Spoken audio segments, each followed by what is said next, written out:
Now consider this diagram that our power system, this is the generalized power system structure, in which you can see that we have a power source, then after this power source we have input filter, and through this input filter we can eliminate the harmonics on the input side.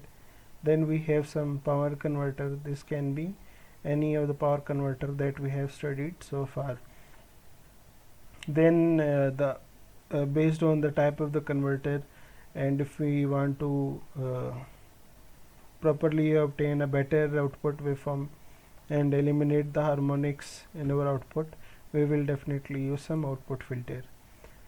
This is, up till now we have studied only these parts, the power converter and output filter design. So I am showing this diagram because student asked me that how commercial converters work.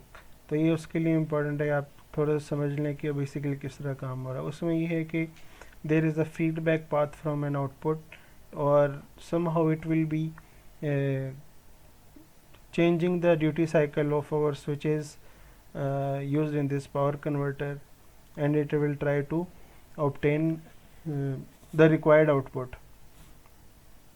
उस student का question कुछ इस तरह से था कि जो हमारे पास आउटपुट लोड है ये तो हमारा वेरी करता रहेगा इन कमर्शियल केस, तो उसको फिर एक किस तरह से जो है ना ये कैटर करेगा हमारा पावर कन्वर्टर. कि पावर कन्वर्टर को तो हमने एक स्पेसिफिक वैल्यू ड्यूटी साइकिल के लिए डिज़ाइन किए और वही रखा हुआ है. तो बेसिकली इसमें सिस्टम को हमारे ऑटोमेट करने की ज़रूरत है.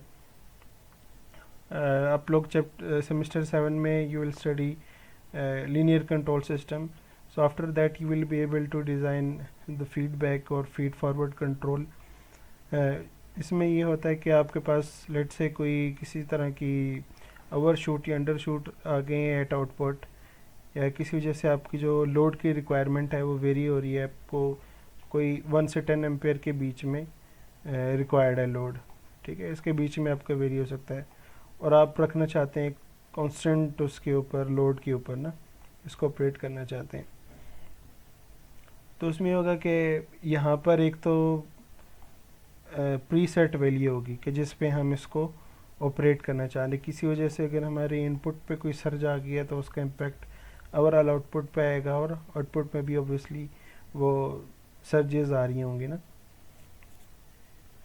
तो यहाँ पे एक हमारे पास कोई रेफरेंस होगा, और तो आउटपुट में जो भी वो इनपुट का इम्पैक्ट होगा जब वो ट्रांसलेट होगा आउटपुट पे, तो हम आउटपुट पे कोई ना कोई सेंसर लगाएंगे और उसको हम अपने इस रेफरेंस के साथ कंपेयर करेंगे, and on the base of this error signal we will try to adjust our control signal either by increasing the duty cycle or decreasing the duty cycle to get the obtained the required value of output load. ये एक example आप लोगों को दे रहा हूँ. इसके आप circuit की डिटेल में जानने की कोई ज़रूरत नहीं है. इसमें बस ये देखें कि आपके पास एक लोड है यहाँ पे जो कि वेरी हो सकता है किसी सप्लाई के अंदर हमारे किसी ना ओवर शूट अंडर शूट की वजह से, और हम इसको रेगुलेट करना चाहते हैं अपने लोड को. तो और ये इन्वर्टर है मेरे पास यहाँ पे, तो जो भी मेरे पास आउटपुट है यहाँ पे मैं कोई सेंसर लगाऊंगा, through some ways I will be able to get value. एक वैल्यू मैं किसको एक स्मॉल स्केल पे लेके आऊँगा,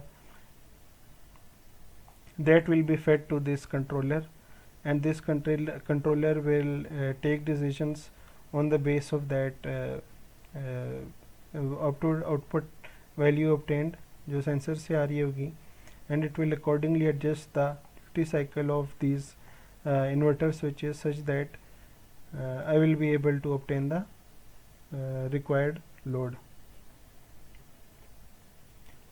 ये एक सिमुलेशन उसको देख लें. इसमें वही सर्किट जो आपको पीछे बताया है उसी को इधर इम्प्लीमेंट करने की कोशिश की है कि ये आपका इन्वर्टर है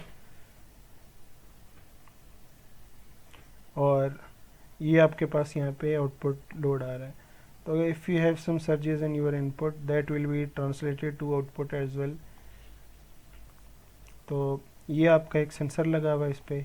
सेंसर क्या कर रहा है कि उसको कोई हायर वैल्यू है लेट से आ रही है या बहुत स्मॉल वैल्यू आ रही है, तो ये अकॉर्डिंगली उसको एक ऐसी वैल्यू पे लेके जाएगा कि आप उसको अपने रेफरेंस के साथ कंपेयर कर सकें.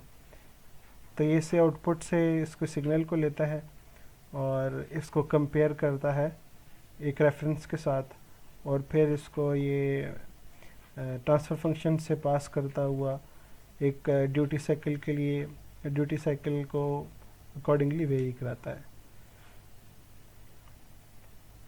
You do not need to go into the details of this circuit or the working of it. अगर समझ आ जाती है तो well and good enough.